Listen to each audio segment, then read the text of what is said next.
mi segunda guitarra clásica no era zurda del todo. Y a mí el que me dijo que era zurda del todo fue el maestro Alberto Paredes.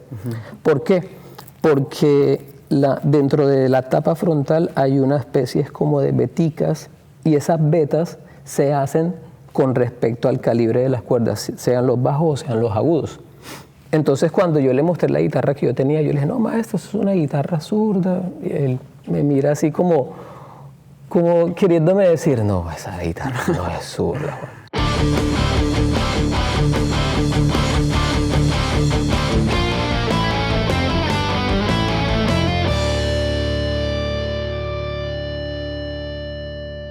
Hola a todos, bienvenidos a La Guitarra Ideal. Yo soy André Puente, estamos aquí en Cartagena con un guitarrista de Cartagena. Él es Juan Pablo Orozco. ¿Cómo estás, Juan Pablo? Bien, bien, muchas gracias. ¿Cómo has estado? ¿Todo bien? Todo bien, todo bien. Aquí feliz de estar por Cartagena. Me gusta mucho, el calor está un poco fuerte. Sí, para mí, bastante. tú decías ahora que estás con frío. Bueno, es que también, para mí también es muy caliente independientemente de que sea de Cartagena. Es un clima bastante invasivo, por decirlo de alguna manera. Bastante fuerte, pero bueno, no, el lugar es increíble. Sí, claro, sin duda. Quiero alguna. contarles que esta serie de entrevistas está auspiciada por Cifuentes Strings, una marca ecuatoriana de cuerdas que ahora ya tiene presencia en Colombia también. Ustedes las pueden conseguir en Colombia, los links van a estar en la descripción. Bueno, Juan Pablo, cuéntanos un poco de quién es Juan Pablo, quién es este guitarrista clásico, un poco de tus estudios, un poco de tus proyectos para que la gente te conozca. Bueno, yo soy un guitarrista clásico de la Universidad Pedagógica Nacional de Colombia.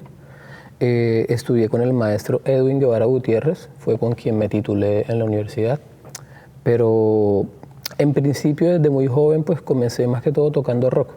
Yo acá en Cartagena tocaba con muchas bandas de rock, te puedo hablar a mis 13, 14 años aproximadamente, comencé tocando rock.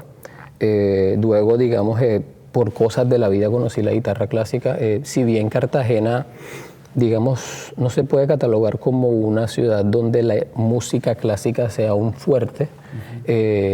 Digamos, históricamente han pasado guitarristas por acá de talla mundial. Un dato histórico y es que el maestro Andrés Segovia tocó en Cartagena hace muchísimo tiempo. Entonces, claro, el hombre que llevó la guitarra clásica a los escenarios que haya tocado en Cartagena, de alguna manera, digamos, como inconscientemente nos puede como influenciar. Entonces, acá comencé a estudiar con el maestro Rogelio Hurtado. Luego viajé a Bogotá. En el año 2009 comencé a estudiar con el maestro Óscar Alvarado en la Universidad de Cundinamarca. Y bueno, por cosas de la vida ya conocí al maestro Edwin Guevara. En ese momento era el director de la cátedra de guitarra clásica en la universidad. Y bueno, me fui para la universidad, me titulé con él. Y pues desde entonces me he dedicado a la docencia en la guitarra clásica. También salen, digamos, como conciertos en festivales como como el Festival Internacional de Guitarra de Cartagena. También me he dedicado a tocar rock. La verdad me gusta mucho el rock, como yo digo, me gusta mucho el ruido, la verdad, sí. Me gusta mucho el ruido.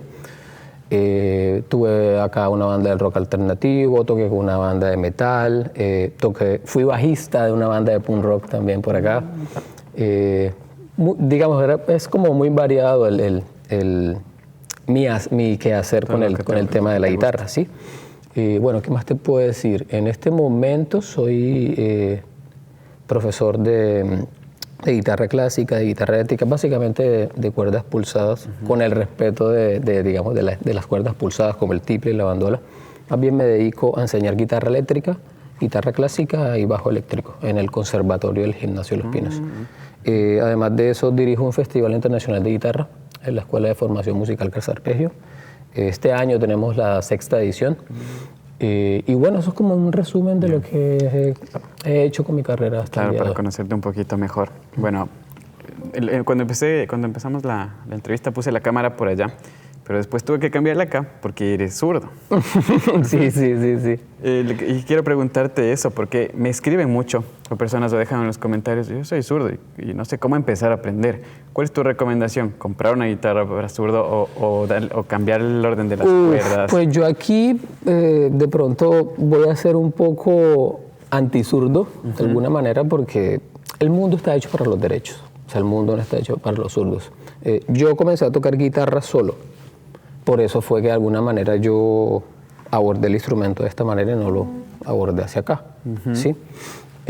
Si tú me preguntas a mí, yo recomendaría que todo el mundo tocara, digamos, al derecho.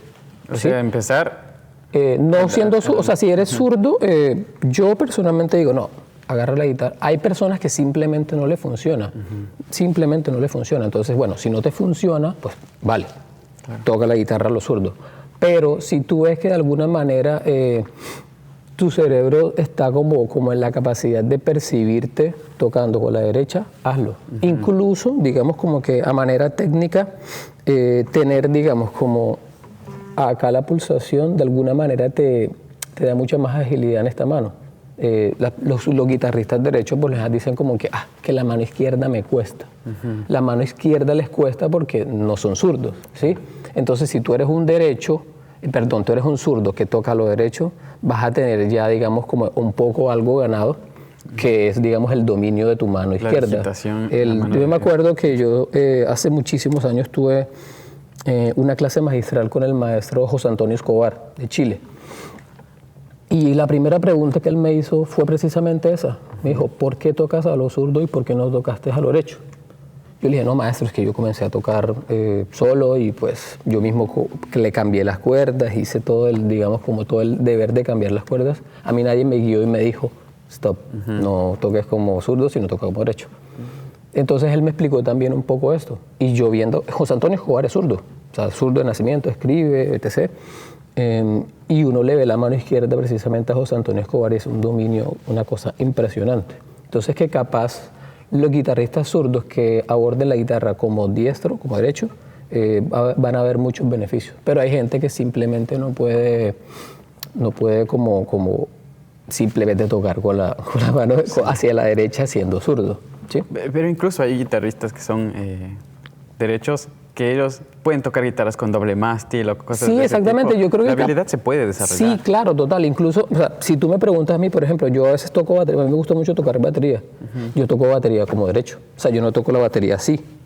Mi cabeza no lo percibe. O sea, yo batería como un derecho más. Entonces, que de alguna manera el cerebro está como, bueno, para la izquierda, para la derecha, capaz como que no es como un rigor de que tú, si eres zurdo, tienes que casarte con la izquierda hasta el fin de los tiempos, no. Ahora, si me dices que te gusta mucho el rock, ¿en la guitarra eléctrica también tienes guitarras para zurdos? ¿O esas, sí, claro, porque por los controles? Sí, o sea, por ejemplo, mi primera guitarra no fue una guitarra zurda. Yo te puedo decir que mi primera guitarra yo la conseguí en el año 2000, te voy a decir, 2004, 2003 aproximadamente, y era muy difícil conseguir una guitarra zurda en Colombia, dificilísimo, y además una guitarra de calidad, era muy, muy, muy difícil. Entonces yo me acuerdo que por aquí precisamente en el centro, en estos lugares que se llaman las casas de empeño, acá donde la gente a veces coge y te vende un instrumento, lo deja ahí, le dan un dinero y ya está, vi una guitarra que se llamaba una Pibi. La marca Pibi más que todo es como de amplificadores, pero ellos sacaron mucho tiempo sacaron series de guitarra eléctrica. Y yo me acuerdo exactamente la marca la serie era Pibi Predator. Ah, ya. Yo cogí la guitarra, le tocó cambiarle las cuerdas y tocaba a los Jimi Hendrix con los potenciómetros acá arriba, súper incomodísimo. Pero no tenía, digamos, no tenía otra opción. Ya como en el 2006 yo tenía un primo mío por parte de la familia de mi mamá, estaba estudiando en el conservatorio en Tolima, en Ibagué. Y una tarde, como hablando, recibo un mensaje, él me dice, Juan, acabo de ver una guitarra zurda en Ibagué, eléctrica. Y dije, no puede ser, ¿en Ibagué? Me dijo, sí, hay una guitarra zurda en Ibagué, vale tanto, ¿la quieres comprar? Ellos. Entonces yo vendí la que tenía, la Pibi Predator, la vendí para poderme comprar esta guitarra eléctrica. Era una guitarra malísima, o sea, la madera todo malo, o sea, era pésima la guitarra en términos técnicos. Sí. Pero era zurda. Y era lo que había. Sí, era lo que había. O sea, te repito, o sea, estamos hablando del 2000. Cuando yo comencé a tocar eléctrica, era 2003, 2004 aproximadamente. Y vine a conseguir una guitarra zurda casi 3, 4 años después, en una ciudad de que no tenía ni idea que podía conseguir una guitarra. Claro. Y esa fue, digamos, como mi segunda guitarra eléctrica ya zurda. Ya mucho tiempo después, como la exigencia que uno tiene, digamos, como músico en el sonido y todo esto, ya me dijo la vida como, "Oh, hay que comprar una mejor guitarra". Sí. Entonces ahora tengo una guitarra Fender zurda, que es la que tengo de toda la vida. De hecho, solo tengo una sola guitarra eléctrica, ¿sabes? O sea, me casé con ese sonido. A mí el sonido de Fender me gusta muchísimo. Tú ahorita estás viviendo en Bogotá, ¿verdad? Sí, yo estoy radicado en Bogotá hace 16 años. Quiero que me cuentes cómo le ves tú, como ser músico acá en Colombia. ¿Se puede, no se puede? Es la pregunta que todos tenemos acá en Latinoamérica, ¿no? Yo creo que se puede en el sentido de cómo sepas trabajar y primero lo que quieres, los recursos que tienes y, digamos, el recurso que tienes a la mano no solamente es la música, no solamente es el instrumento. Si bien tienes que desarrollar tus capacidades musicales, intelectuales de la música, no solo el instrumento, capaz tienes que saber orquestar, tienes que saber arreglar, tienes que saber incluso muchas veces reparar tu propio instrumento. Para mí, no solamente es tocar el instrumento, es conocer todos los otros caminos que tiene la música. Por ejemplo, yo estudié orquestación en la universidad, estudié dirección de orquesta, estudié reducción de piano, composición, también estudié composición. De hecho, mi tesis de pregrado fue una composición. Mi tesis de pregrado me salí completamente de la zona de confort de la guitarra. Capaz me puse yo mismo la soga al cuello porque fue un trabajo violento. ¿Sobre qué hiciste? La tesis mía fue muy a propósito de que estamos en el Festival Internacional de Guitarra de Cartagena. Yo hice una cumbia basada en la cumbia de la pequeña suite del maestro Adolfo Mejía. El maestro Adolfo Mejía compuso en el año 32, 33, si no estoy mal, la primera obra sinfónica que incluyó un ritmo de la costa caribe colombiana. Pasa que Colombia siempre ha sido un país centralista, siempre, desde mucho tiempo atrás hasta un poco el día de hoy. Y pasa que el maestro Adolfo Mejía se le ocurre hacer el tercer movimiento de su pequeña suite, hacer una cumbia, que eso para todo el mundo era como algo que no le cabía a nadie en la cabeza, porque para la gente de la zona andina capaz nosotros éramos los negritos bullosos y escandalosos que hacíamos música de gaita y tambores. Bien, ellos estaban allá en la zona andina haciendo otra cosa, ¿sí? De hecho, si bien el maestro en esta época hace esa pieza, muchísimo tiempo después que ya las músicas tradicionales de la costa caribe llegan digamos, al centro del país con el reconocimiento que se debe, ¿no? Entonces yo hice el análisis de la música tradicional de la costa caribe, o sea, analicé la cumbia tradicional, luego analicé la cumbia de la pequeña suite del maestro y los elementos que agarré de las dos cosas, yo hice una composición que se llamaba una cumbia concertante. Fue una obra para orquesta de cuerdas frotada y guitarra sola. Ya. Esa fue mi tesis de pregrado. Quiero que me cuentes un poquito de Adolfo Mejía. Creo que hoy también tocaron algunas obras de él. El teatro de aquí se llama Adolfo Mejía. ¿Me puedes contar un poco quién fue él? Bueno, yo por el amor que le tengo y la admiración, para mí es el mejor compositor que ha tenido, digamos, académico y no académico en este país. El maestro Adolfo Mejía, mucha gente cree que Adolfo Mejía es cartagenero, y él no es cartagenero. Él es de un pueblo llamado Cincé, Sucre, departamento de Sucre. El departamento de Sucre queda al sur de la región Caribe, que limita un poco con el departamento de Bolívar, donde estamos ahora. Y bueno, él aproximadamente a los 7, 8 años viene a Cartagena, porque, o sea, si hoy en día, digamos, Cincé no es, digamos, como reconocido, digamos, de manera musical, imagínate tú en el 1907, 1910, o sea, cero. Entonces, Adolfo Mejía viaja a Cartagena, él estudia con las únicas personas que podían estudiar música en esta época eran las personas que estaban ligadas a la religión, ¿sí? Y creo que históricamente eso ha pasado, y obviamente en el país pues pasaba igualmente. Estudió coro, luego el maestro ya inició estudios formales en lo que se conocía, si no estoy mal, como la Escuela Musical de Cartagena, que era la Universidad de Cartagena, lo que es la Universidad de Cartagena hoy en día. Luego ya, digamos, su vida le pide mucho más nivel, viaja a Bogotá a estudiar en el Conservatorio de la Universidad Nacional. En este conservatorio él se presenta a un concurso, el concurso Ezequiel Bernard, si no estoy mal, y se presenta a este concurso con su profesor de composición. Y él se gana el primer premio compartido con su profesor de composición. O sea, es una cosa realmente increíble el nivel musical del maestro. Y muy a propósito que yo te hablaba ahorita de la pequeña suite y de la cumbia del maestro Adolfo Mejía, en la parte mayor de la cumbia hay una melodía que hace ese es el tema principal de la parte mayor. Y resulta y pasa y acontece que eso es una canción tradicional de la costa caribe colombiana, que dice, ven sapo, ese hijo es tuyo, en la cara se parece a ti.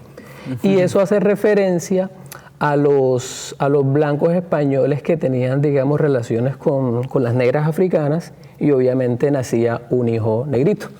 Entonces, coloquialmente, los indígenas y los africanos les decían a los españoles, ven sapo, ese hijo es tuyo, en la cara se parece a ti.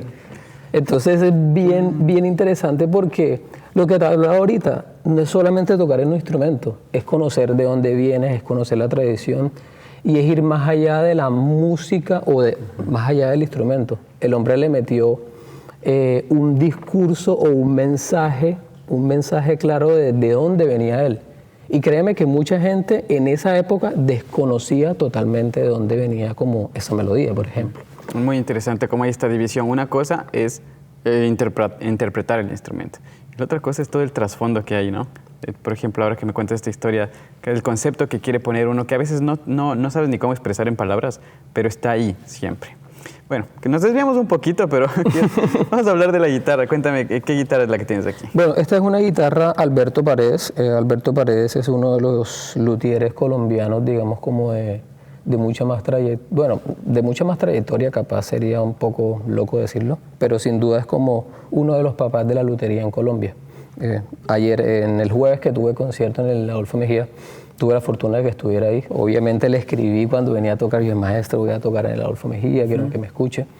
Y bueno, esta guitarra fue construida en el año 2012.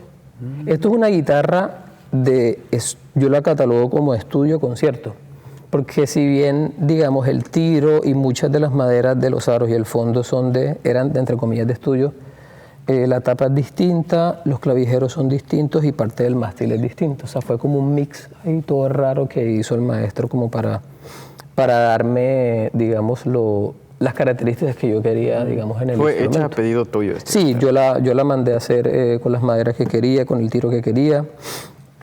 Y bueno, hay una particularidad, y es que mi segunda guitarra clásica no era zurda del todo. Y a mí el que me dijo que era zurda del todo fue el maestro Alberto Paredes.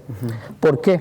Porque dentro de la tapa frontal hay una especie como de veticas, y esas vetas se hacen con respecto al calibre de las cuerdas, sean los bajos o sean los agudos.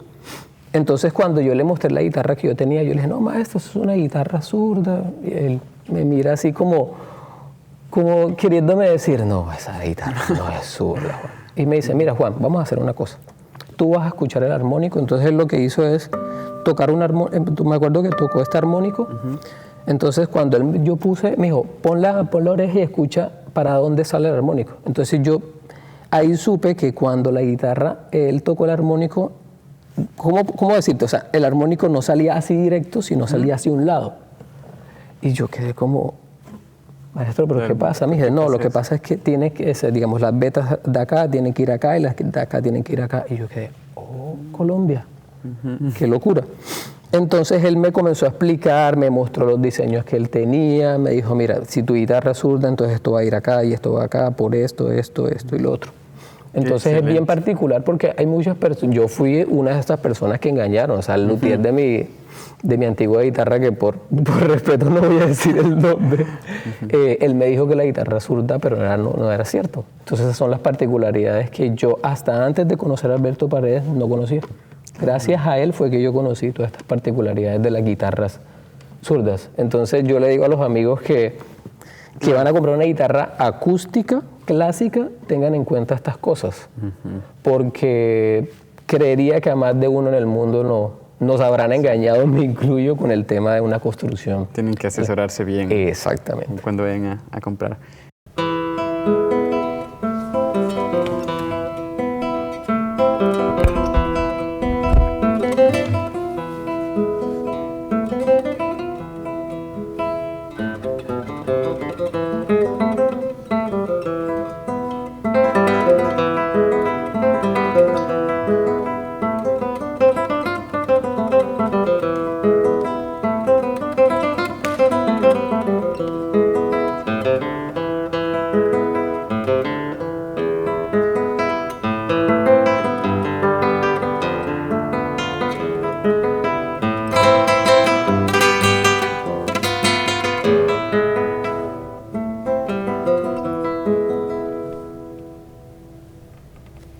Quiero que me cuentes, o más bien que le digas a la gente qué es lo que tienen que ver las personas que van a comprar una guitarra, no sé, puede ser como para concierto. ¿Qué diferencia una buena guitarra de una guitarra más o menos? ¿Qué es lo que tienen que en qué tienen que fijarse? Primero en lo que tú quieras con la guitarra, o el sonido que quieras, la calidad del sonido que quieras, digamos, el mástil, en términos de qué tan largo es, qué tal el tiro. Por ejemplo, Marisa, la guitarra de Marisa es completamente pequeña, o sea, es muy pequeña para mí, por ejemplo. Entonces, capaz hay muchas personas que le miden los dedos y dicen, no, que tu dedo de este largo y te sirve digamos, como de cierta forma. Yo no soy como tan cansón en términos de si la guitarra es muy grande, es muy pequeña. Mi anterior guitarra te puedo decir que es como así de gordita. O sea, es mucho más gorda que esta. Esta es mucho más delgada. Entonces, yo particularmente digo, es acerca del sonido. ¿Qué sonido quieres? Yo comencé a explorar el tema del sonido porque mis dedos, por ejemplo, mis dedos son cabezones. ¿Sí? O sea, hay gente que al lado digamos, de la uña ya está el dedo ahí asomado. Entonces, a mí me toca dejarme crecer muchísimo las uñas para que, digamos, no haya solo contacto de uñas, sino también haya la yema, porque mis dedos son cabezoncitos. ¿A qué voy con esto? Que no es lo mismo tocar una guitarra con estas, digamos, con estas características de los dedos, una guitarra de cedro, porque esto es cedro, el cedro es, digamos, un poco más oscuro.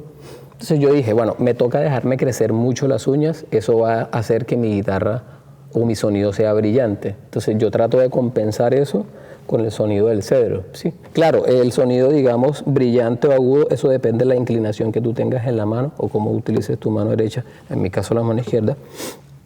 Pero básicamente tú tienes que conocer también muy bien tu fisionomía para ver qué tipo de sonido quieres y qué tipo de sonido vas a proyectar tú dependiendo de tus dedos. Entonces, mi antigua guitarra, o sea, la otra guitarra que yo tengo es de pino, ¿sí? El pino es brillante. Entonces, claro, cuando yo toqué una guitarra con la madera, con este tipo de madera, ya el sonido cambió. Yo dije, bueno, ya puedo tener un sonido más redondito, teniendo las uñas largas, teniendo en cuenta, digamos, mi fisionomía. Es muy loco porque, bueno, yo soy principalmente guitarrista de guitarra eléctrica, si no te digo totalmente de guitarra eléctrica. Y claro, nosotros vemos las cosas desde otro punto de vista, como que yo busco este overdrive transparente o este overdrive con más medios, pero ustedes todos me hablan desde el cuerpo, desde su interpretación. Bueno, cuando tú hablas, por ejemplo, del overdrive y eso, pues eso también, digamos, esa es como la ecualización, o sea, los dedos tuyos son tu ecualización y la madera es tu ecualización. Porque, por ejemplo, yo cuando utilizo un overdrive, yo soy muy medioso, ¿no? A mí me gusta el sonido un poquito más como, como muy, ¿cómo decirlo? Como el sonido de la guitarra, como por ejemplo de Queen of the Stone Age, que es muy como grueso, así gordo. O sea, a mí me gusta el overdrive así como gordito, como se diría popularmente, ¿no? Claro. Entonces, sí, el tema es saber qué tipo de sonido quieres proyectar tú, ¿no? Ahora una pregunta difícil, güey. Claro, hablamos, por ejemplo, de estas palabras como este sonido gordito, ¿no? Ajá. Pero que muchas personas le pueden interpretar de diferentes maneras. ¿Cómo sugieres tú que la gente aprenda a entrenar su oído para distinguir estas diferencias? Estaba difícil la pregunta. Sí. Bueno, yo creo que primeramente escuchando referentes en primera instancia. Por ejemplo, yo comencé el tema de la guitarra eléctrica con el metal. Sí. Una prima mía hace mucho tiempo me pasó muchos álbumes de metal. Yo era un niño, man. Yo podía tener 9 años. Yo recuerdo que los 2 primeros álbumes de rock que yo escuché fue el Korn, el primer álbum de Korn, y el Life is Peachy. O sea, tú escuchas la distorsión de estos manes y eso es... Primero porque tiene una cuerda más, son 7 cuerdas y eso suena... Entonces, claro, yo desde un principio inconscientemente ya tenía ese sonido todo... Pero mucho tiempo después me volví como más grunge, entonces ya uno agarra Nirvana, o sea, digamos, si bien Nirvana no es el único referente del grunge, uno lo primero que agarra, pues, digamos, es Nirvana. Y vuelvo con lo que te hablé ahorita de que en Colombia y en Cartagena en esas épocas no había, digamos, conocimiento de muchas cosas o acceso a muchas cosas. Por ejemplo, hablando de grunge, yo no podía escuchar un álbum de Sonic Youth o de Machine Pumpkins, sino en la tienda. En Cartagena había una sola tienda de discos que se llamaba Discos Cartagena. Y pues yo ahí encontré el primer álbum de Nirvana que yo escuché fue el Insecticide, que fue el álbum de rarezas, el tercer álbum de Nirvana, que en realidad no es un álbum, sino una compilación de sus grabaciones y sus demos. Entonces, claro, ya ahí tú escuchas la guitarra de Kurt Cobain, que capaz Cobain no era como muy... Si bien él sabía cómo quería sonar, digamos, a la hora de ecualizar, o sea, yo te aseguro que Cobain cogía esa distorsión y todo arriba y hagámosle, ¿sí? Entonces, claro, yo pasé de un sonido, por ejemplo, de Korn, que era así todo, de repente pasé a escuchar Nirvana, y Nirvana yo le di palo, como se dice popularmente en Cartagena. Escuché mucho Nirvana. Son 2 sonidos muy distintos. Entonces, claro, digamos, para mí el truco está ahí, escuchar mucha música. Mi primer referente de guitarra clásica, por ejemplo, fue John Williams. Y John Williams era como una mezcla entre lo uno y lo otro, ni muy brillante ni muy oscuro, porque el hombre era muy medido. Era un hombre muy, muy medido a la hora de tocar. Entonces tú escuchas a Julian Bream y Julian Bream es un sonido más brillante. Entonces, para mí, la cuestión es escuchar mucha música y escuchar referentes de sonidos. Así tú puedas tener una comparativa de cómo quieres sonar tú. Porque a fin de cuentas, tú tocando guitarra eléctrica, tú quieres sonar como alguien. O sea, claro, pues quiero tocar como Juan Pablo, pero yo pienso Tienes tus referencias. Exactamente. Por ejemplo, yo conocí, no sé si tú conoces, me imagino que conoces Mars Volta. Sí. Bueno, Omar Rodríguez López para mí es el dios de digamos, como de este género, ¿no? Entonces, claro, yo pasé digamos, con el new metal, con Korn, luego pasé al grunge, luego pasé un poco por el rock alternativo, toqué punk, y luego pasé cuando conocí a Mars Volta, a mí se me estalló la cabeza, o sea, se me estalló la cabeza. Yo mucho tiempo tuve una banda de rock progresivo instrumental, y nosotros éramos como la copia colombiana de Mars Volta, ¿sí me entiendes? Entonces es escuchar referentes. Es un excelente consejo, porque a veces no es solo de estar escuchando música y disfrutar de la música, sino tienes que ser como una escucha activa, de fijarte en el sonido. Y ver los pedales y todo. Por ejemplo, yo creo que tú has visto que, digamos, Omar Rodríguez López tiene, de aquí a la pared, tiene 10.000 pedales. Cobain, ¿cuántos pedales tenía? 1 o 2. 1 o 2, ¿sí me entiendes? Los manes de Korn tenían un controlador, una cosa gigante. Entonces, claro, tú tienes que buscar tu sonido. Y también tienes que buscar el referente de cómo quieres tocar tú, pero nada es puro. Tu sonido no es puro. O sea, mi sonido no es puro porque yo tengo un montón de referentes en mi cabeza. Tú eres la suma de todo. Exactamente, eso que está atrás, ¿no? Tal cual. Ahorita estamos aquí en el teatro, en este auditorio, porque te vinimos a ver tocar. Estás con Divergente Dúo. Sí, con Ana María Posada en el clarinete, sí. Actual. Quiero que me cuentes un poquito de este proyecto. Bueno, Divergente nace el año pasado, muy a propósito del festival que te dije que yo dirijo en Bogotá. Bueno, yo siendo el director del festival, pues uno siempre toca, ¿no? Pues eres director del festival y tal, pero tocas, ¿sí? Entonces ya llevaba todas las versiones tocando yo, que repertorio de guitarra clásica, música colombiana, bla, bla, bla, bla.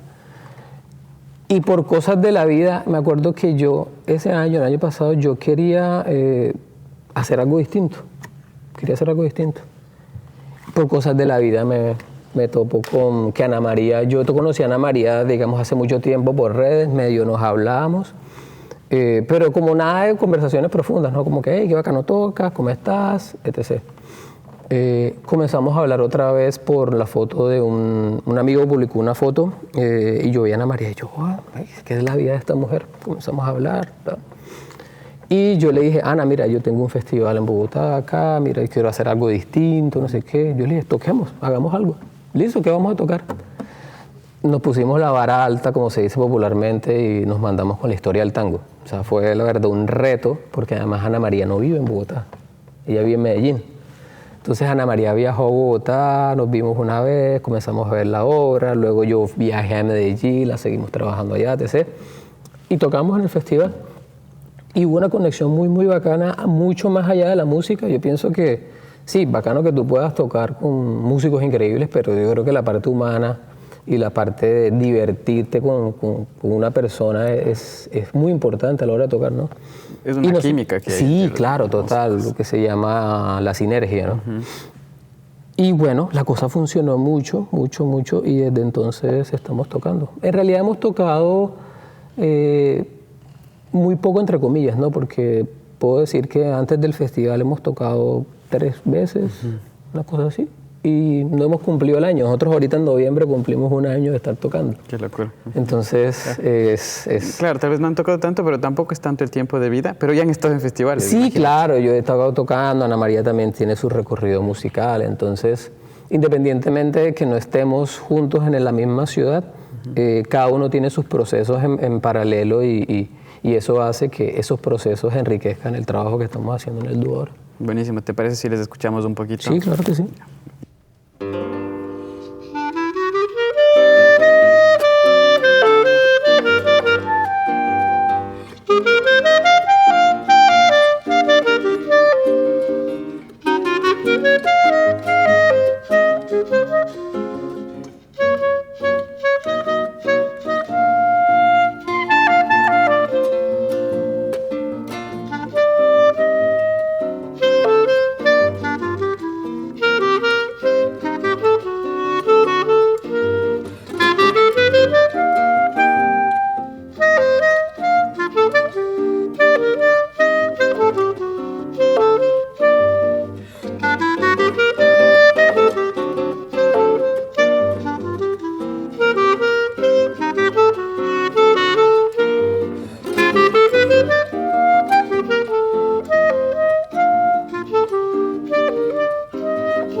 Bueno, Juan Pablo, estamos llegando al final de la entrevista. Quiero pedirte que le des un consejo a los guitarristas que están viendo esto, algo que te haya servido a ti que lo quieras transmitir. Bueno, creo que lo que te hablaba hace un ratico y es que no es solo la música, ¿sí? No sé, por ejemplo con Ana María, muy a propósito del dúo, Ana María fue la persona que de alguna manera me motivó a estar mucho más en el tema de las redes, a hacer un buen plan, de hacer estrategias de conciertos. Ana María es muy, muy juiciosa con este tema de hacer una buena estrategia, de pensar las cosas más allá de la música. Y eso es muy, muy, muy importante. No solamente es que tú hagas un buen arreglo, que toques bien, que seas limpio tocando. Las relaciones, lo que se llama el capital social es importantísimo, importantísimo. Entonces no solamente quedarse tocando en el cuarto y subir un video, no sé, donde se te ve la cama atrás y se ve el cuadro que tienes ahí en tu cuarto, ¿sí? O sea, meterle un poco a eso, ¿no? Hacer un buen video, hacer reels. Todo este tema de medios es muy, muy, muy, muy importante. Yo capaz antes no era reacio a esto, pero no lo trabajaba tanto, ¿sabes? Capaz de pronto la vida me puso muchas cosas muy fácil en ese término, o sea, que tuve gente que me grabara un buen video, gente que, no sé, influencers, personas que están metidos en el cuento de todos los medios, no había yo abordado eso. Si bien lo sé hacer medianamente, porque yo también sé, digamos, mezclar, yo sé grabarme, hago producciones audiovisuales, el tema de las redes y el marketing digital, por decirlo de alguna manera, es importantísimo. Entonces, cuando la música ya está, hay que pensar en algo más y ese algo más capaz son los medios y mover de manera digital lo que estás haciendo. Porque estamos en el siglo XXI y ese es digamos, el camino. No es el único camino, por supuesto, pero sí es un camino bien importante e incluso hasta enriquecedor. Claro, antes era que tú ibas a bares, ibas a conciertos, conocías a la gente, que es muy bonito. Ahora justamente estamos aquí con una comunidad de músicos súper chévere, pero ahora esta comunidad está en las redes sociales, por eso también es importante. Exactamente, la comunidad está, de hecho, sí, yo creo que tú muy bien lo hablas, tú siendo un abanderado de todo esto de las redes, hay gente que vive de tocar en su casa, ¿no? Sí. Sí, hay gente que, o sea, yo a veces veo muchos guitarristas que si bien capaz, sin ánimo de sonar feo, pues no es que toquen tan bien o mucho, pero el video que hacen en su casa es una cosa impresionante.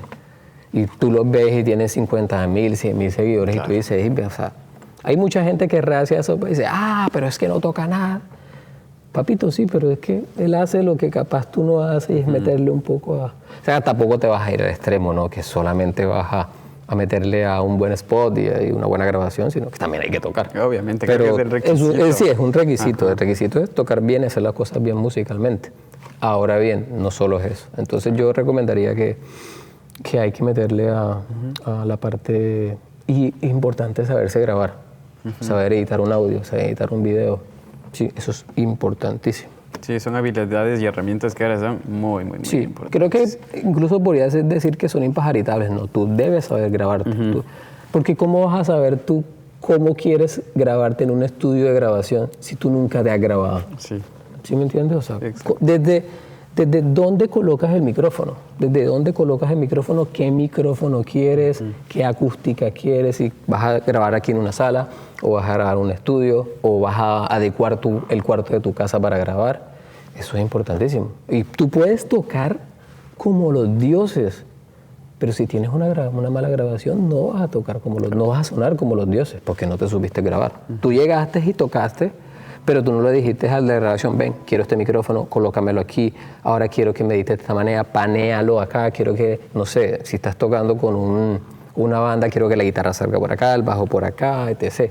Eso es muy importante. Y mejor que cualquier equivocación, cualquier aprendizaje sea en tu casa antes que un escenario o en el estudio. Sí, eso sí. Estamos muy de acuerdo. Buenísimo. Juan Pablo, gracias por aceptar esta invitación. Amigo, un gusto conocerte. Lo mismo digo. Muchas gracias por la suerte entrevista. con el proyecto también.